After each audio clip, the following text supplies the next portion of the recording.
Apa mungkin pemecatan STY ini mengandung unsur politik? Mungkin pertanyaan ini sekilas terlihat konyol ya. Tapi masalahnya, pemecatan STY ini juga terlalu aneh kalau mau kita analisa atau kita bahas secara biasa. Selama ini kenapa banyak orang yang bingung ya, bahkan sampai pandit-pandit terkenal pun masih nggak ngerti dengan keputusan yang diambil oleh PSSI ini gitu. Nah, kalau kita lihat nih sebenarnya masalahnya itu karena kebanyakan orang atau hampir semua orang ya, ketika menganalisis atau membahas kasus ini, itu fokus analisisnya itu ke STY. Padahal aktor utamanya itu adalah Erick Thohir gitu. Jadi kalau kita terlalu fokus kepada STY dalam menganalisis masalah ini, maka kita hanya akan menggunakan kacamata sepak bola. Dan kita juga akan menganalisis perilaku, sikap, ataupun keputusan-keputusan Erick Thohir itu pakai kacamata sepak bola. Kita tuh jangan lupa kalau Erick Thohir itu posisinya bukan cuman sebatas ketua umum PSSI. Tapi sampai hari ini Erick Thohir juga masih jadi politisi yang handal. Tahun kemarin masih baru banget, masih hangat banget kalau kita semua ingat. Itu nama Erick Thohir ya, itu di lembaga-lembaga survei itu masuk sebagai salah satu calon wakil presiden yang potensial. Elektabilitasnya itu cukup bagus. Tapi karena dia nggak punya kekuatan politik yang cukup, akhirnya tiket cawapres itu gagal dia dapatkan. Nah sekarang nih, kalau kita mau analisis ya, masalah ini cuma dari kacamata sepak bola, kita akan menemukan banyak banget keanehan-keanehan, anomali-anomali, dan inilah yang sampai hari ini masih membuat orang merasa kebingungan. Contohnya ya, PSSI mengklaim bahwa keputusan ini untuk kepentingan masyarakat. Padahal faktanya masyarakat kita sampai hari ini itu masih ya, mayoritas itu masih mendukung Sintayong dan lagi bucin-bucinnya bahkan sama Sintayong. Jadi kalau dikatakan ini untuk kepentingan masyarakat, yang dimaksud masyarakat itu yang mana? Ini anomali. Terus kalau alasannya itu masalah teknis, entah bahasa, kultur, atau pola permainan gitu ya. Nah, ini juga anomali gitu. Kenapa? Karena kalau STY diganti sekarang gitu ya, ini masalah teknis ini akan melahirkan masalah teknis lainnya. Jadi menyelesaikan masalah teknis dengan masalah teknis lain. Nanti siapapun pelatih barunya itu ya, itu nggak akan punya waktu untuk mempraktekkan ya, setidaknya ya, konsep yang mau dia terapkan ke timnas. Itu kan nggak bisa, nggak ada waktunya. Jadi pertandingan pertama dia itu langsung pertandingan resmi lawan Australia, yang mana ini penting banget ya untuk kita. Poinnya itu penting banget buat kita. Nah, mungkin jawabannya ada di anomali yang ketiga nih. Ya, masalah target Piala Dunia gitu. Nah, sejak awal itu gak pernah ada target ke Sintayong untuk membawa Indonesia ke Piala Dunia di tahun 2026. Tapi dia secara pribadi pengen gitu kan. Dan kita semua masyarakat Indonesia juga kayak ngelihat ada peluang itu gitu. Tapi kalaupun Sintayong gagal bawa Indonesia ke Piala Dunia, ya, itu nggak dianggap sebuah kegagalan. Kenapa? Karena udah sejauh ini langkah Indonesia itu udah dianggap pencapaian yang luar biasa. Karena ini pertama kalinya nih kita masuk ke ronde ketiga. Terus poinnya juga tertinggi gitu ya sepanjang sejarah negara-negara Asia Tenggara di ronde 3 itu.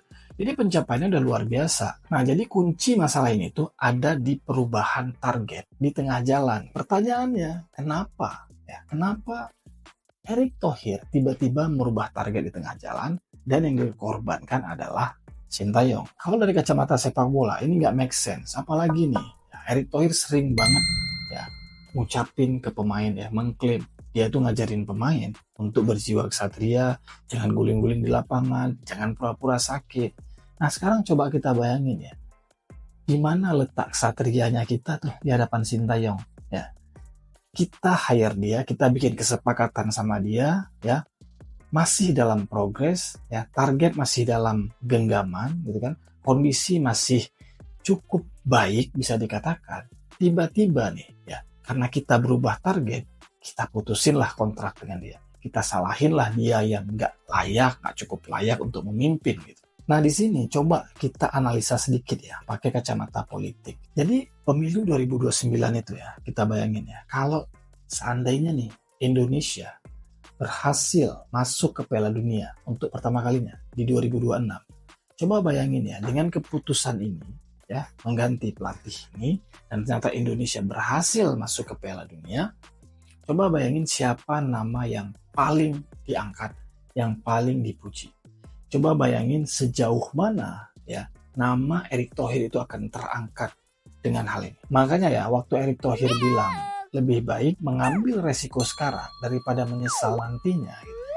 Saya justru ngelihat penyesalan atau resiko itu sebenarnya semuanya ada di sosok Erick Thohir. Yakin banget 100%, mayoritas masyarakat Indonesia tuh gak akan pernah nyesel kalau seandainya Sintayong gak diganti dan ternyata Indonesia gak lolos Piala Dunia.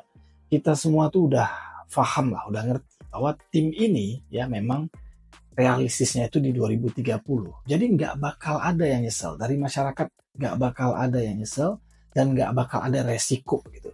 Nah sekarang semuanya nih kalau kita lihat dari kacamata politik, kepentingan politik, bisa jadi yang nyesal itu Erick Thohir. Kenapa? Karena kalau Indonesia gagal lolos Piala Dunia, berarti kesempatan dia untuk manggung di 2029 itu jadi lebih kecil. Ingat, sekarang ya, setelah putusan MK, itu siapapun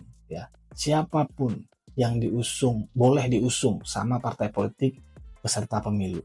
Jadi nih, kalau skenario ini jalan, ya Indonesia berhasil masuk Piala Dunia, Erick Thohir, ya saya yakin banget deh, dia pasti bakal manggung di 2029. Kalau buat saya, yang mengganjal itu sekarang masalah moral ya. Rasanya jelek banget deh. Kita udah tumbuh bareng, ya kan, bangun bareng, semuanya masih di atas rencana, sesuai rencana, tiba-tiba diganti karena kita pengennya lebih dan lebih lagi. Jelek banget, secara moral jelek banget. Kita tuh ngasih kesan yang jelek banget dan seolah-olah kita kayak orang, kayak bangsa yang nggak tahu terima kasih. Maka wajar anak Sintayong ngomong kayak gitu. Udah sampai sejauh ini dia membawa kita, begini perlakuannya. Coba bayangin kita yang ada di posisi itu. Kita masuk ke satu arena, ya, suatu dunia yang hancur banget, ya. Terus kita coba bangun, ya kan? Kita bangun dia sehingga jadi bagus. Ya tiba-tiba begitu udah bagus dibilang, kamu udah nggak layak sama kita. Kita pengennya lebih lagi dan lebih lagi. Sebelum ditutup, saya pengen nyampain kalau ini semua sifatnya analisis ya. Bisa benar, bisa salah. Kalian mau percaya boleh, mau enggak juga boleh. Tapi yang jelas ya ini semua bukan untuk memprovokasi, bukan untuk manas-manasi, tapi untuk menjawab kebingungan-kebingungan kita. Kalau kita analisis ya, masalah ini pakai dua lensa, dua kacamata dari perspektif sepak bola, dari perspektif politik, semuanya itu jadi masuk akal. Kalaupun memang benar Erick Thohir ya punya kepentingan politik di balik keputusan ini, ya semoga aja keputusan ini, kepentingan politik itu bisa ngasih dampak yang benar-benar positif. Walaupun secara moral saya menganggap kita itu udah cacat di mata Sintayong setidaknya.